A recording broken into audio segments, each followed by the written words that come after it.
My name is Dave Phillips, and for the past 25 years I have been hunting for answers to my paranormal questions. Now I have switched up my game to hunting history. This is Forgotten History.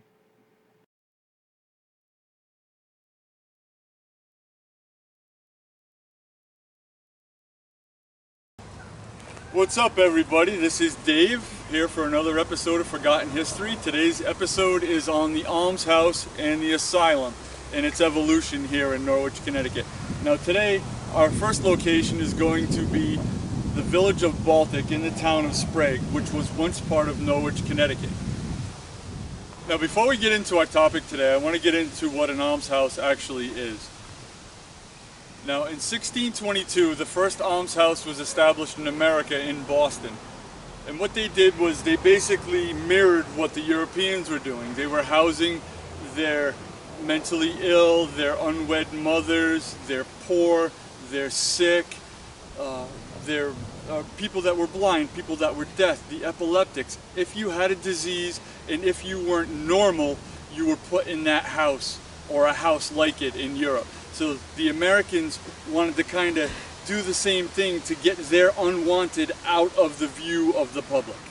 Now the first recorded account in the town of Norwich was that of Catherine Dunifin, where she was allowed 2 shillings per week for 2 years for the raising of infants. In 1723, the town of Norwich was charged £3, 5 shillings and 6 pence for the care of Christian Challenge by Mr. Henry Walbridge Jr. So what happened was apparently Solomon Story was either on his way to or from church.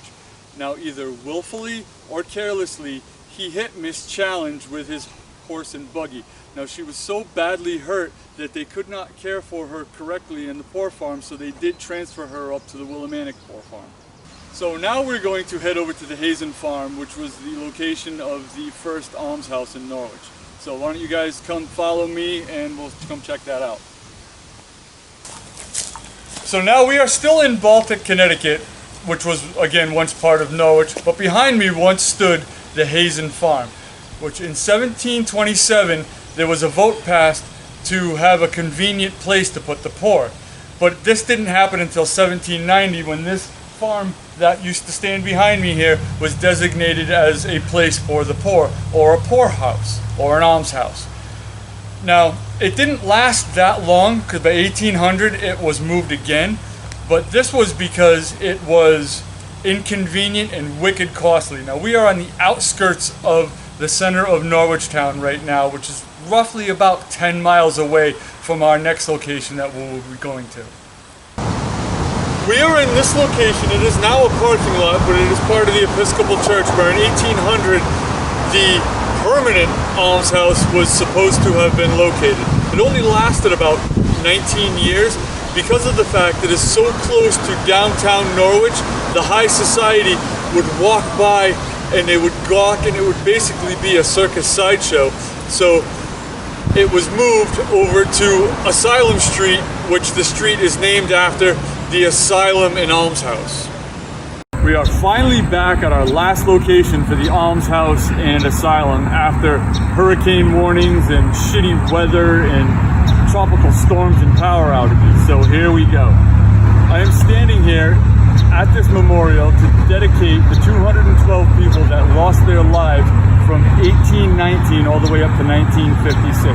So on this land, there are roughly 212 bodies that were just laid to rest with no headstones or anything. So on this spot over to the left here of me, on March 12, 1876, the first fire broke out, and the fire department wasn't able to get here in time, and 16 inmates lost their lives because they were trapped in their locked room. So that would have been somewhere around here. In this area here is where the building once stood.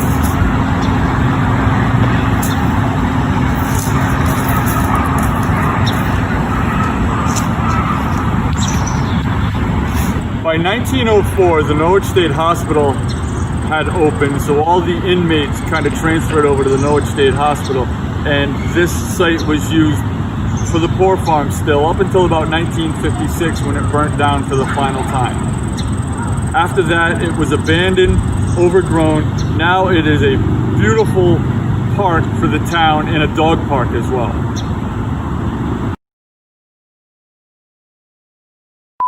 The first record in the town of Norwich for caring for the poor was February 16th, 1857. Cut.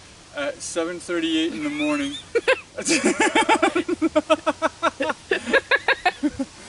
February 9th, not 16th. I was going to say February 31st because at that point I knew I was going downhill.